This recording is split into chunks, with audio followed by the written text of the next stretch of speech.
त्रेता युग में ऋषि दुर्वासा ने क्रोध में आकर देवताओं को श्राप दिया कि वो अपने अमर होने की शक्तियां खो देंगे। डरे हुए देवता भगवान विष्णु के पास जाते हैं। भगवान विष्णु उन्हें बताते हैं कि अगर वो समुद्र मंथन करते हैं तो उसमें से उन्हें अमृत का कुंभ प्राप्त होगा, जिससे देवता अपने अमृतत्व को फिर से प्राप्त कर सकते हैं। पर समुद्र मंथन देवता अकेले नहीं कर सकते थे, इसके लिए उन्हें असुरों की मदद लेनी पड़ती और असुर इस शर्त पे तैयार हो जाते हैं कि अमृत का आधा हिस्सा वो लेंगे। मंदराचल पर्वत पे सांपों के राजा वासुकी को लपेटकर समुद्र मंथन शुरू होता है। देवता और असुर मिलकर हजारों सालों तक समुद्र का मंथन करते हैं और फिर समुद्र मंथन में से अमृत भरा कुंभ बाहर निकलता है। देवताओं और असुरों में अमृत को लेकर युद्ध छिड़ जाता है। भगवान विष्णु अमृत लेकर गरुड़ पे बैठकर निकल जाते हैं और राक्षस उनका पीछा करते हैं। ये युद्ध 12 दिनों तक चलता रहता है, जो पृथ्वी लोक पर 12 सालों के बराबर था। और इस दौरान उस अमृत के कुंभ से 4 बूंदें हरिद्वार, प्रयाग, उज्जैन और नासिक में आ गिरती हैं। तब से ही हर 12 साल में इन चारों तीर्थ स्थानों पर बारी बारी से महाकुंभ का आयोजन किया जाता है। आइए आपको बताते हैं ये वीडियो महाकुंभ पर क्यों है। 2012 में प्रयागराज में लास्ट महाकुंभ ऑर्गेनाइज किया गया था, जिसमें लगभग 12 करोड़ लोग इकट्ठा हुए थे। सरकार ने 785 करोड़ रुपए इस मेले को ऑर्गेनाइज करने के लिए खर्च किए और इस साल तो महाकुंभ लगने वाला है। इस मेले में ऐसा क्या है जो इसे दुनिया का सबसे बड़ा रिलीजियस गैदरिंग इवेंट बनाने वाला है। इस महाकुंभ की तैयारी 1 साल पहले ही शुरू कर दी गई थी। 2025 के इस महाकुंभ में एक दिन में 10 करोड़ लोगों के लिए स्नान करने का प्रबंध किया गया है, जिसके लिए 12 किलोमीटर तक टेम्परेरी घाट, सड़कें, टाउन्स बनाए गए हैं। ये कुंभ मेला बहुत ही बड़े स्केल पर ऑर्गेनाइज किया गया है, जिसमें लोगों को रुकने के लिए normal tents, premium tents, station पर श्रद्धालुओं के रुकने का अरेंजमेंट, जगह जगह पर फ्री रैन बसेरा, ठंड से बचने के लिए जगह जगह पर अलाव का अरेंजमेंट।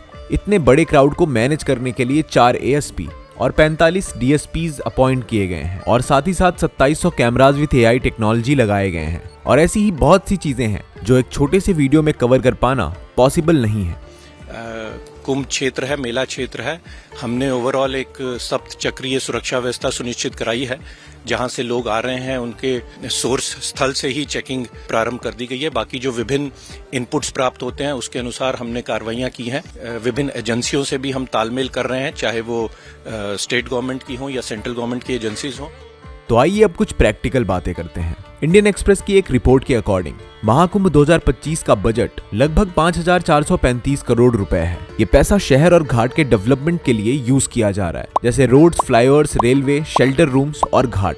पर सरकार को इससे क्या फायदा होता है और गवर्नमेंट इससे पैसे कैसे बनाती है, इसे समझने के लिए हम 2019 के कुंभ का एग्जाम्पल लेते हैं। 2019 में कुंभ का बजट 4200 करोड़ रुपए था और कुंभ के वजह से मार्केट, होटल और लोकल बिजनेसेस को एक अच्छा बूस्ट मिला था, जिसकी वजह से यूपी गवर्नमेंट ने 12,000 करोड़ का केवल टैक्स कलेक्शन किया था। ये तो आपने प्रॉफिट का एक छोटा सा नंबर देखा है। सरकार एडवर्टीजमेंट और मर्चेंडाइज से भी अच्छा पैसा बनाती है और कुंभ के टाइम पर प्रयागराज पूरे इंडिया का सबसे बड़ा टूरिज्म हब बन जाता है। इस बार महाकुंभ कुंभ मेले से 10 गुना बड़ा है। ये मेला पॉलिटिकल पब्लिसिटी स्टंट भी बनता है। जब करोड़ों की भीड़ यहाँ इकट्ठी होती है तो रूलिंग गवर्नमेंट के लिए ये खुद को प्रमोट करने का एक बहुत बड़ा इवेंट बन जाता है। 2019 में गवर्नमेंट को 1.2 लाख करोड़ का प्रॉफिट हुआ था। हम 2025 कुंभ के प्रॉफिट का एग्जैक्ट नंबर तो आपको नहीं बता सकते, पर ये 2019 के डेटा से कई गुना ज्यादा बड़ा होने वाला है। गवर्नमेंट के एस्टिमेट्स के हिसाब से इस बार माघ मेले में 40 से 45 करोड़ लोग विजिट कर सकते हैं। ये नंबर्स बहुत ज्यादा हैं और इतने बड़े मॉब को मैनेज करने के लिए उतने इंतजाम भी किए गए हैं।